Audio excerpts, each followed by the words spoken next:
part 2 of divide whole numbers by fractions, and we're going to start off with a new problem, 2 divided by 2/3. Now the quotient represents the number of groups of 2 out of 3 that are in what number? Well, that number is going to be 2. Let's keep moving. Now we're going to move through the slides and simplify the expression. We've got 2 different bars. How many pieces do each bar get divided into? That's going to be 3. What's our shading pattern? It's going to be 2. So we're going to shade 2 blue, 2 green, 2 blue. How many shaded groups do we have? The answer to that is going to be 3. So there were 3 groups of 2/3. Now that, once again, whoops, hold on, miss, there's another one there, and there were 3 groups of 2/3 labeled, and there are 0 sections left over. So now we can check it, and it checks right. Totally missed there was another question there. This is a visual representation of dividing a whole number by a fraction. But we don't want to just be doing visual representations, we want to be able to do it using big kid math. So you've already done one of these with me. I want you to stop the video and do this one on your own. Keep, change, flip. It's easy. You can do this. Now, rather than overwhelming you with all the supporting work that the textbook shows, this is how I did this problem. We're going to start off by taking that 2, making an improper fraction, putting it over a 1. Then we're going to keep the first number, 2 over 1. We're going to change division and multiplication, and we're going to flip or take the reciprocal of the second number, making that 3/2. Next, we're going to simplify. 2 goes into 2 once, 2 goes into 2 once. It did it again. I need to take that feature off. And then we're going to multiply. 1 times 3 is 3. 1 times 1 is 1. Giving us 3 over 1, also known as 3, which is the same exact answer we got when we did it using the bar diagrams. Remember, this is showing your work. This is what I must see. If I see anything else, you're going to have done it just for fun. Going back to the way the textbook showed it to us, they have a whole plethora of work here, but in the end, they still get the same answer we do. They just broke it down a little bit more. All I'm really looking for you to do is to show the work the way I showed it to you. Now it is your turn. You can use either method you want, but if it was me, I'd definitely use a mathematical way instead of using the bar diagrams. Pause the video, solve this problem. Did you get it done? Let's see what I'm going to do. I'm going to start off by taking that 3, making an improper fraction, 3 over 1. I'm going to keep the first number, change division and multiplication, and flip or take the reciprocal of the second number, which means the 3 is going to go on the top and the 2 is going to go on the bottom. From here, I'm going to simplify. Nothing's going to simplify, so I'm going to multiply. 3 times 3 is 9. 1 times 2 is 2. That gives me 9 over 2, and if I took and did my long division over here, 2 goes into 9 4 times. 4 times 2 is 8 with 1 left over. You get 4 and 1/2. So my final answer is going to be 4 and 1/2. Easy math. Anybody could do this stuff. Even you. I have faith in you. Something you may have accidentally done on this one, a place that a mistake would be made, is when you saw this, some of y'all may have went ahead and just simplified those out. But you cannot simplify until after you have flipped them.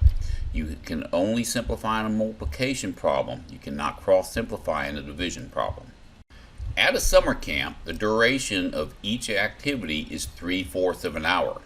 The camp counselors have set aside 4 hours in the afternoon for activities. So you're taking 4 and dividing it into 3/4 sections. The quotient represents the number of 3/4 that are in what number. So we have to find out how many 3/4 hour sections there are going to be in 4 hours total time. If you wanted to use a model, you'd need to start off with 4 bar diagrams, just like you see here. Each one of those bar diagrams you're going to have to take and divide into 4 sections, and then you're going to start counting out your groups of 3. So you can see 3 blue, 3 green, 3 blue, 3 green, 3 blue, and 1 left over. That's going to change things. It's the first time we've had 1 left over in our bar diagram.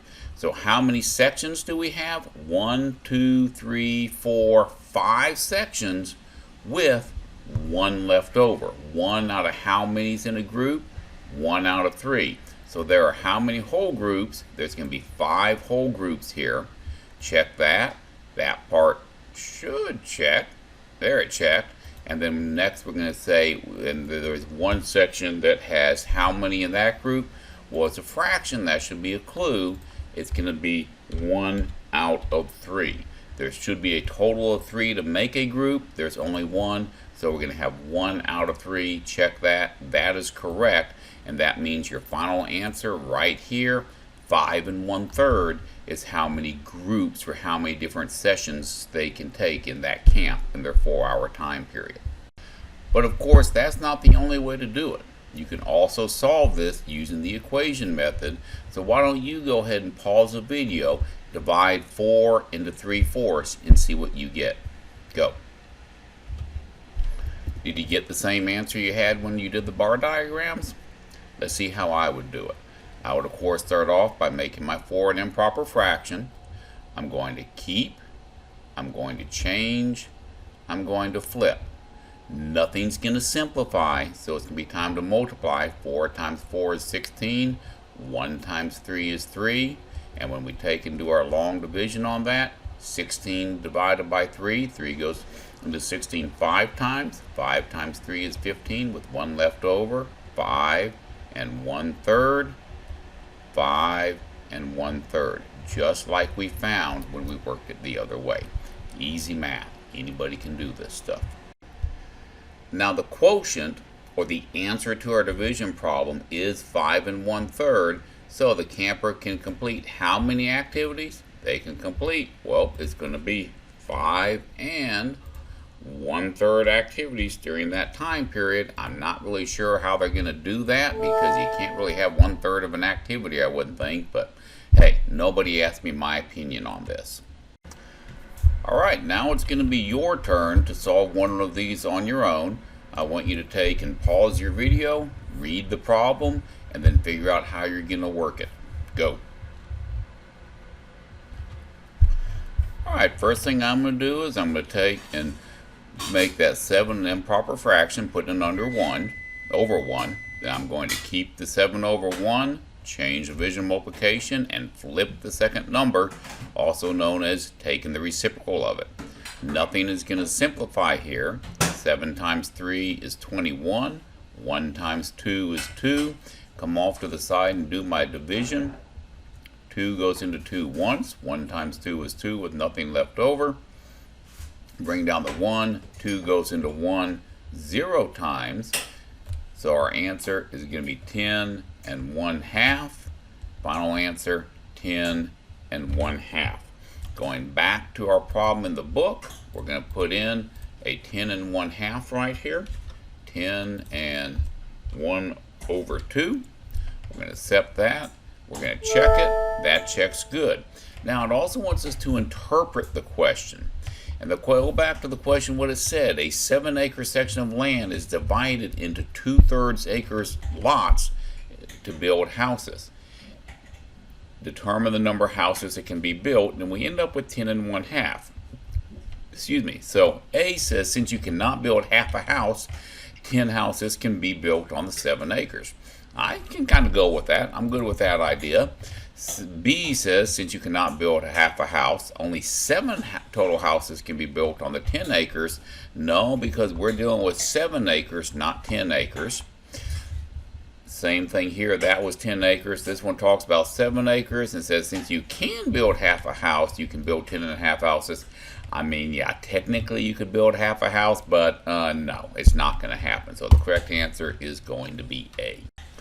Now we have an apply problem for you, and this one really is not that hard. So take a minute, pause the video, work this on your own. I'm pretty confident you can do this one if you think about it. Did you figure it out? The table shows the ingredients needed to make 1 batch of salad dressing. The chef has 3 tablespoons of garlic. She made the greatest number of whole batches possible. How much garlic remained? Well, what we're doing is we're going to take her 3 batches of garlic and divide it into 2/3 tablespoons of sections. Take that 3, put it over 1, keep the first number, change division multiplication, and take the reciprocal of the second number. Notice I did not simplify. You don't simplify while it's dividing. You can only simplify while it's multiplying. When you multiply that out, 3 times 3 is 9. 1 times 2 is going to be 2. And that, of course, is equal to 4 1/2. But that's not what the question asked. The question asked how much garlic remained after she made the greatest number of whole batches. Well, that meant she made 4 whole batches. And if she made 4 whole batches, how much garlic remained? 1/2 tablespoon of garlic would have remained, or was it? Hold on, let me think about that. It's not 1/2. 1/2 batch is left over. Well, how much garlic goes in a batch? That's going to be 2/3. So we have 1/2 of 2/3. Simplify and multiply. And when you do that, you get 1/3 for your final answer there. So I'm thinking the correct answer is going to be 1/3 batch of garlic. 1/3 tablespoon of garlic can be left over. Let's check our answer here real quick. You would have hit a fraction, 1/3, accept, and check it. Oh no, what did I do wrong? Let me check it. I didn't do anything wrong. That's the answer I got, 1/3. This is the answer they got, 1/3. So let me go back and show you one more time how I got to that. I did the whole keep, change, flip. That told me how many batches I made. That means there was 4 whole batches with half a batch left over. How much garlic does each batch take? 2/3 tablespoons. So we need half of 2/3. Simplify and multiply. That's where the 1/3 came from. That is going to be it for this lesson. The homework for it should not be too bad. Shouldn't take you long at all. So go ahead, get busy, and get it done.